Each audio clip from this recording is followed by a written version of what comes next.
জয় রাধে, জয় নিতাই চৈতন্য। আশা করি ভগবানের কৃপায় সবাই খুব ভালো আছেন এবং আনন্দিত আছেন। আমরা আজকে এই আলোচনায় জানবো পদ্মিনী একাদশী 2026 অর্থাৎ পুরুষোত্তম মাসের শুক্লপক্ষের একাদশী। ঠিকই শুনেছেন, বর্তমানে চলছে পুরুষোত্তম মাস। প্রতি 32 মাস অন্তর এই পুরুষোত্তম মাস আমরা পাই।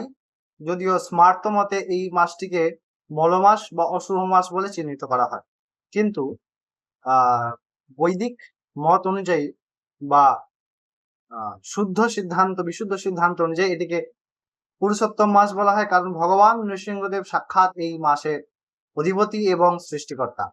তাই চলুন এই একাদশী কবে আমরা পালন করব, পদ্মিনী একাদশী, পুরুষোত্তম মাসের শুক্লপক্ষের একাদশী, এবং পরবর্তী দিন পালনের সময় তার সঙ্গে সঙ্গে আমরা এই একাদশীর বিশেষ মাহাত্ম্য কথা আলোচনা করব এই ভিডিওতে।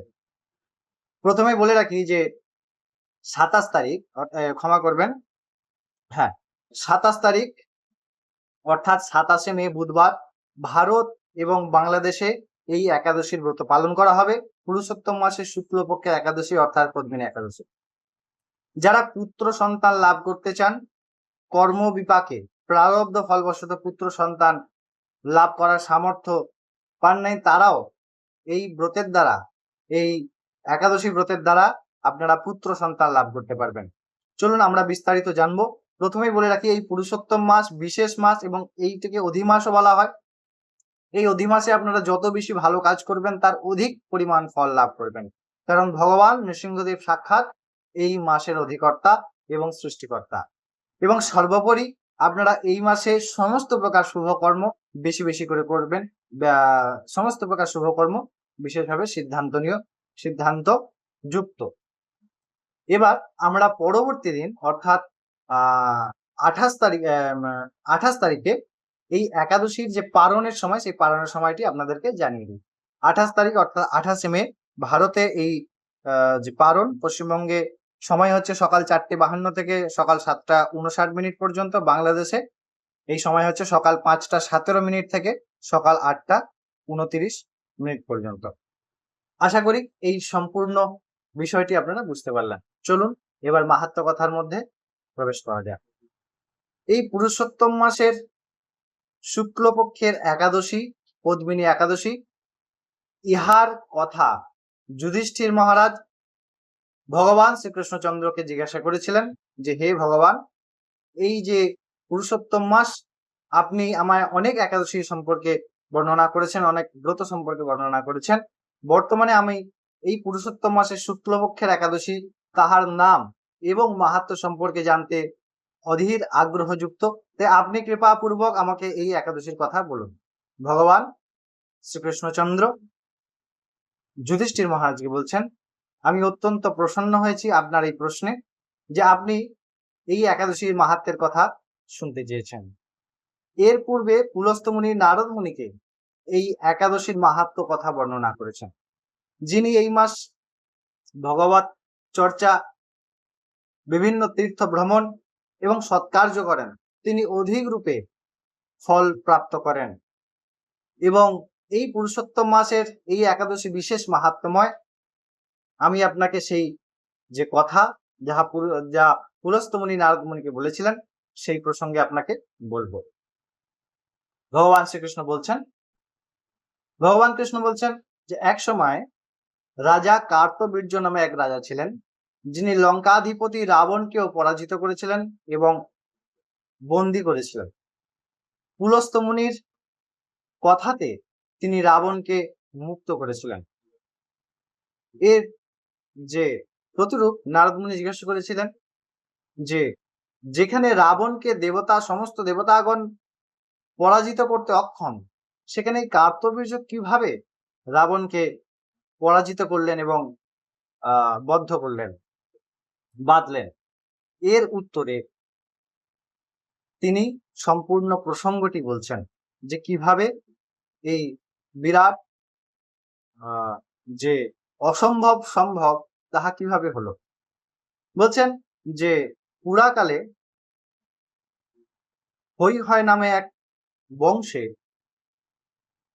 কৃতিবীর্য নামে এক রাজা ছিলেন, যাহার এক হাজার পত্নী ছিল, কিন্তু তাহার পূর্ব প্রারব্ধের প্রভাবে তিনি পুত্র লাভ করতে পারেন নাই, এবং যেহেতু তিনি পুত্র লাভ করতে অক্ষম হয়েছিলেন, তাই তাহার মনে অত্যন্ত দুঃখ ছিল।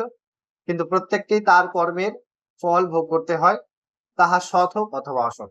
কিন্তু এখানে একটি এমন শিক্ষা আমরা পাবো, যেখানে আমরা এটা বুঝতে পারবো যে আমরা যদি শাস্ত্র মোতাবেক বা সিদ্ধান্ত অনুযায়ী কর্ম করি, তবে তার ফলও কিন্তু আমরা বিশেষভাবে প্রাপ্ত করতে পারি। এই যে কৃতবীর্য, তাহার 1000 পত্নী ছিল, কিন্তু তিনি পুত্রহীনা ছিলেন। তিনি সমস্ত সাধুদেরকে ডাকলেন, ডেকে তাহার দুঃখের কথা বললেন। এর ফলস্বরূপ প্রত্যেকেই তাকে বিভিন্ন ব্রত উপবাসের কথা বললেন। তিনি সমস্ত প্রকার ব্রত উপবাস করেও তিনি কিন্তু অপুত্রকে রইলেন। শেষে তিনি চিন্তা ভাবনা করলেন এবং মন্ত্রীর হাতে, অর্থাৎ যিনি মুখ্য মন্ত্রী ছিলেন, তাহার হাতে এই রাজত্ব ভার সমর্পণ করে তিনি মন্দার পর্বতে তপস্যা করার জন্য রওনা হওয়ার প্রস্তুত করলেন। এবং তার এক পত্নী, যার নাম ছিল পদ্মিনী, তিনি ছিলেন রাজা হরিশ্চন্দ্রের কন্যা। তিনি অত্যন্ত পত্নী মানে স্বামী পরায়ণ, অতিনিষ্ঠ। তাই তিনিও এই সিদ্ধান্ত গ্রহণ করলেন, তিনিও মহারাজের সঙ্গে যাবেন। যথা সিদ্ধান্ত তাই কাজ, তিনিও গেলেন স্বামীর সঙ্গে। প্রায় 10,000 বছর মন্দার পর্বতে তপস্যা করলেন। এই 10,000 বছর তপস্যা করার পরেও কিন্তু তিনি কোন রকম ফল পেলেন না। তার যে পত্নী ছিলেন পদ্মিনী, তিনি মহাসাধ্বী অনুসূয়াকে এই বিষয়ে সমাধান দেওয়ার জন্য সাধনার দ্বারা তুষ্ট করে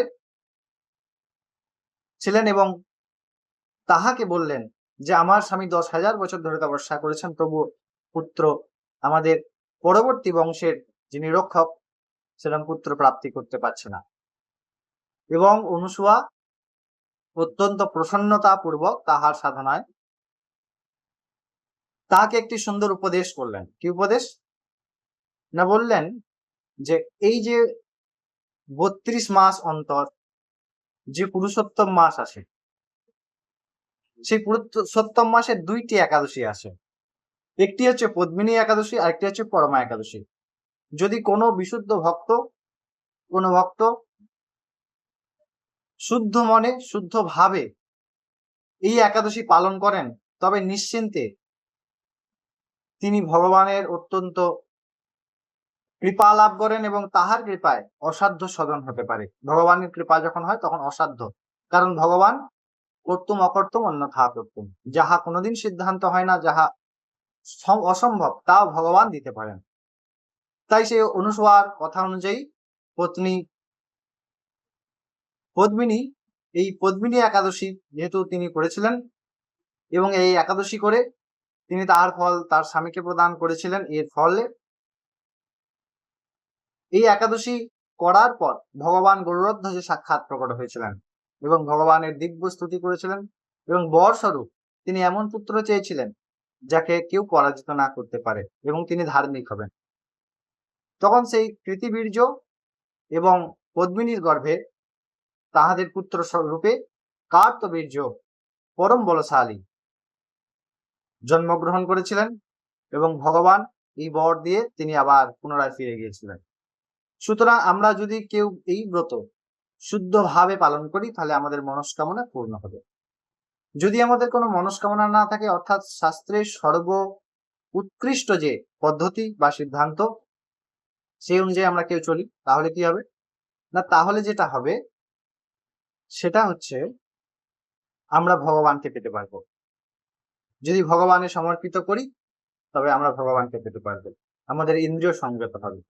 আশা করি আপনারা সবাই একাদশী করছেন, এবং আরো আপনাদের সংস্পর্শী যত বন্ধু এবং আত্মীয় আছে, সবাইকে এই একাদশী করার জন্য আপনারা সাহায্য করুন।